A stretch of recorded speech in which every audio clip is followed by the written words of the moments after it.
Welcome to another video. It's back to Icon of the Seas and part 2 as we go and have a look at Cococay, which is Royal Caribbean's private island. And I also respond to some of the feedback from part 1 where I offer you just a bit more of my thoughts about the cruise ship Icon of the Seas, the experience, the 7 days that we had. Would I do it again? Would I recommend it? You'll find out as you watch this video when we talk all about Royal Caribbean's newest ship, Icon of the Seas, as it sails from Miami around the Eastern Caribbean. Here on Mark's Trains, Planes and Trams.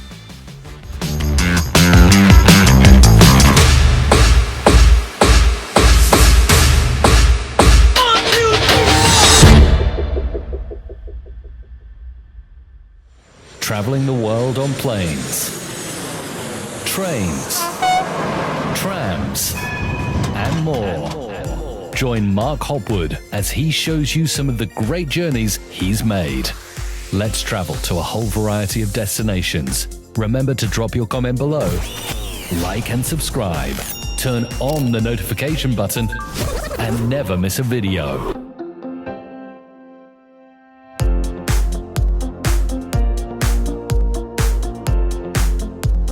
When we say Mark's Planes, Trains, Trams, and more, here's a bit of the more as Mark sets sail from Miami on Royal Caribbean's brand new ship, Icon of the Seas.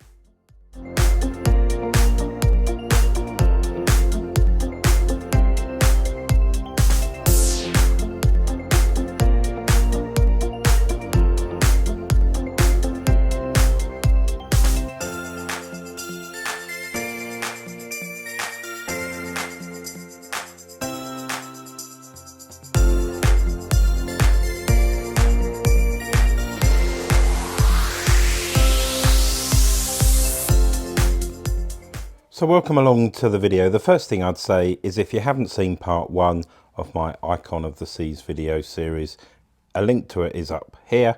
So click on that and do take a look at that video. First, it'll all make a lot more sense. Well, I did have some technical problems putting that video together and I couldn't include all the footage I had of visiting Perfect Day at Cococay, which is the island that the Royal Caribbean Cruise Line own in the Bahamas. It's a great facility and we visited the island as part of our cruise. It was our last stop before returning to Miami.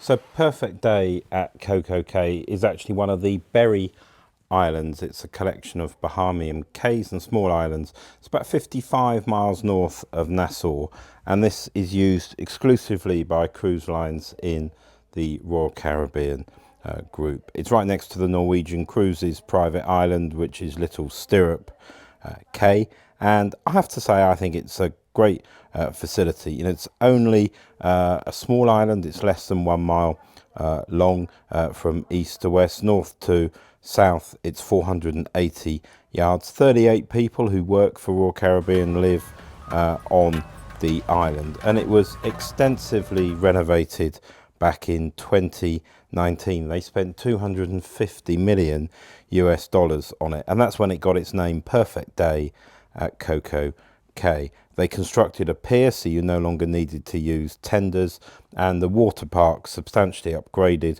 That's what they call the thrill side of the island. It has North America's tallest Daredevil's Peak, 2 pools.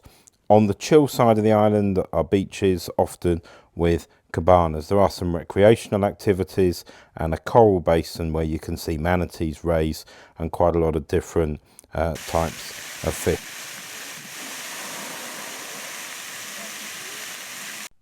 So just a quick recap then. This was a 7-day cruise from Miami on what at the time was a brand new Icon of the Seas, built in Finland with a capacity of up to 7,600 people, a myriad of dining venues, bars, lounges, entertainment venues that you can see on these slides, just to give you a feel for the ship. I did put this in my first video, but just a reminder for you, and that was the week's cruise that we took from Miami. And this stop was the last stop we made before returning to Miami. So let's have a look round. Perfect day at Cococay as we head off on the tram that serves some of the key beaches and venues on the island, and was taking us to the beach where our cabana was located, which was on the south beach, and it was a great little facility.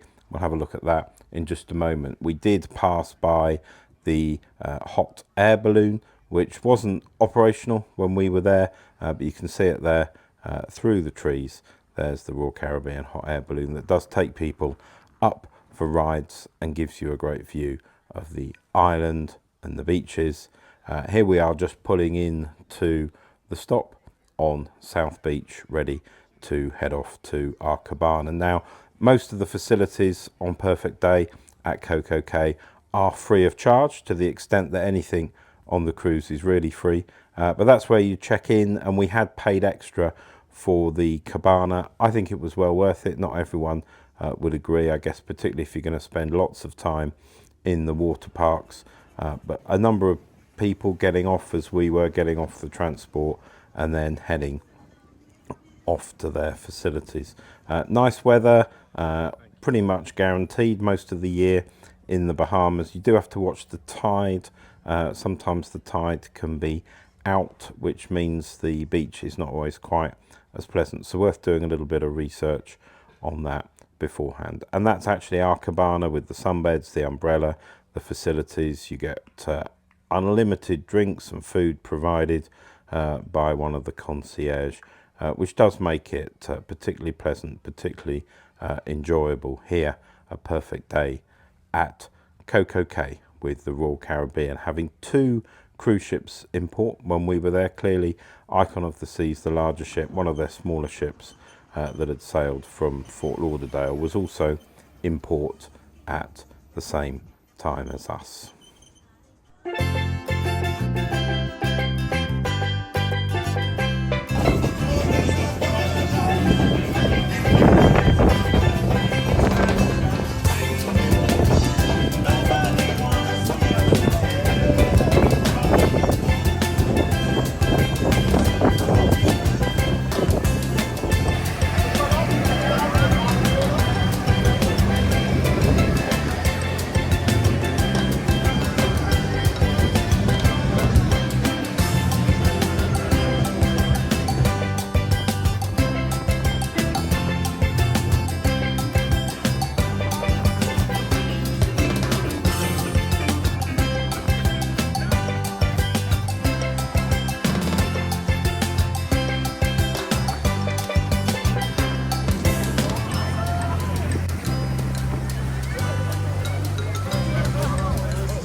So that's Perfect Day at Cococay, which we enjoyed. Full day on the island, back to the ship for a very short cruise across to Miami, ready for disembarkation. So let's step back from Cococay and talk about the full week on board Icon of the Seas.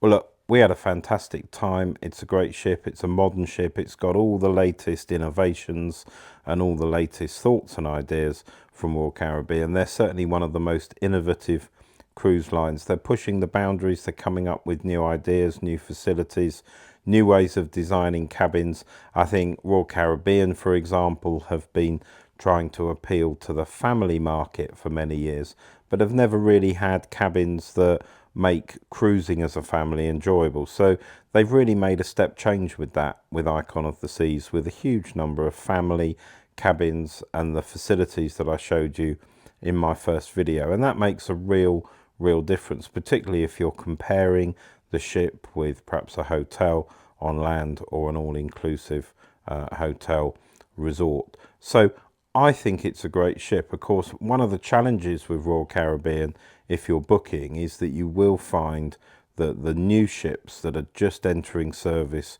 which have all the best facilities and all the innovations, they're quite expensive. They price those up, not surprisingly.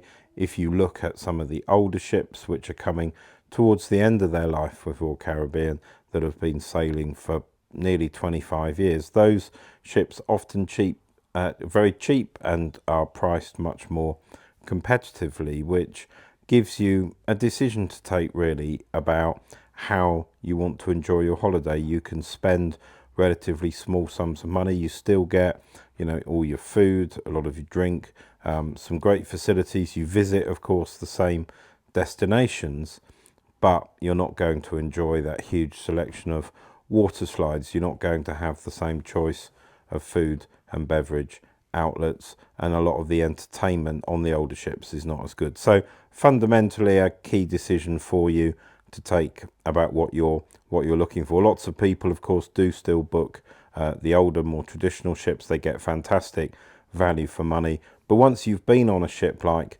Icon of the Seas, the bar is raised, and it's often difficult to contemplate going back to one of the older ships. But if you're not traveling with children, if you're perhaps just looking to chill out on the deck, perhaps sort of read a book or something, maybe that's absolutely fine for you. The food and drink choice is tremendous on board Icon of the Seas. We upgraded our food offer and ate in some of the speciality restaurants. You don't have to do that. I think the food and drink in the main dining room is perfectly adequate, and some of the new exciting innovative dining venues that exist around the ship that are complimentary are great as well, particularly for lunch, and particularly it's good to have quite a lot of those venues adjacent and near to the swimming pool. So overall, I'd say it's a fantastic ship. The entertainment's certainly very good. There's certainly parts of that ship that I never even saw, despite the fact I was on board for 7 days. So you're never going to get bored on a ship like Icon of the Seas, certainly not on a 7-day cruise. It's up to you. You have to make your own mind up, but certainly worth a look. These exciting new ships from Royal Caribbean are a step change from what you may have seen in recent times. Hope you've enjoyed the video. I'll catch you again here on this YouTube channel very soon.